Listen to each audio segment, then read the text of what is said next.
आदाब। पेश खिदमत है बानो कुस्सिया का नुमाइंदा नावल राजा गीत। राजा गीत का शुमार बानो कुस्सिया की मकबूल तरीन तसनीफ़ात में होता है। मकबूलियत के साथ साथ इस नावल को मुनफरिद भी ठहराया जाता है, बिलखुसूस इसकी तकनीक को। अलबत्ता इसमें पेश करदा ख्यालात को मुतनाज़ा तस्वुर किया जाता है और ये एक मानों में सबसे ज़्यादा तनाज़ात जन्म देने वाला नावल भी करार पाता है। आइए चलते हैं इस नावल के पहले बाब की जानिब। किताब का इंतसाब है कुदरतुल्लाह शाहब के नाम। शाम समय इश्क हासिल। ये तीसरे पीरियड का वाक़या है। एमए की सारी क्लास हाजिर थी। लड़कियां हमसे अगली कतार में बैठी थीं। उन चौलिस्तानी हिरनियों में वो सबसे आखिरी थी। अक्टूबर का दिन था।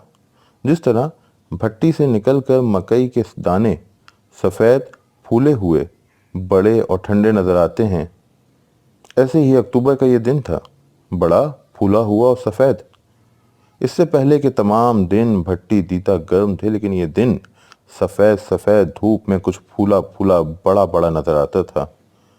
कुछ दिनों में ही सलाहियत होती है कि वो घड़ियों के ताबे नहीं रहते, अपनी गुंजाइश और समाई के मुताबिक गुजरते हैं।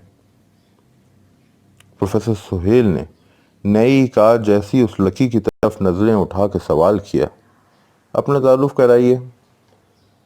दाखिले के दिन से लेकर अब तक हम उसके नाम के मुतालिक कई काफिये लगा चुके थे। चुलिस्तानी हिरनी उठी। उसने कुर्सी पे ऐसे बाजू रखा जैसे मोटरसाइकिल के सहारे खड़ी हो। सर, मेरा नाम सिमी शाह है। मैंने किनेर कॉलेज से बीए किया है और मेरे सब्जेक्ट साइकोलॉजी और हिस्ट्री थे। पहली मरतबा तमाम तलबा अपने आप को बाकी क्लास से बाज़ाब्ता तौर पे मुतारिफ करवा रहे थे। इससे पहले फरजाना, एंजिला, तैयबा और कौसर अपना तारुफ करा चुकी थीं, लेकिन ये तमाम लड़कियां चेहरे मेहरे और लिबास से ऐसी लगती थीं जिन्होंने अखबारी कागज़ पे छपे हुए नोट्स रट रट कर बीए किया हो। कौसर के अलावा इन लड़कियों की जनरल नॉलेज और इल्मी इस्तेदाद कोर्स की किताबों तक महदूद थी। कौसर हबीब और सिमी शाह हमारी क्लास की आंखें थीं, जगमगाती, रोशन, दावत से भरी हुई। लेकिन कौसर हबीब मुतासिर करने से पहले बैक गियर लगाती थी। पसपा करने से पहले खुद हार जाने की आदी थी। उसके जिस्म और जहन की बनावट ही ऐसी थी जैसे बहुत खूबसूरत बल्ब रोशन हो, लेकिन बार बार बिजली का फ्यूज उड़ जाने की वजह से रोशनी में तवातुर न रहे। और सिमी शाह, वो गुलबर्गी माशरे की पैदावार थी। उस वक्त इसने मोरीबंद जीन्स के ऊपर वाइल का सफ़ेद कुर्ता पहन रखा था।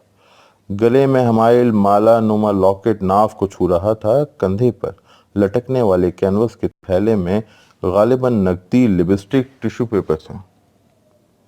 एक ऐसी डायरी थी जिसमें कई फ़ोन नंबर और बर्थडे के दिन दर्ज थे।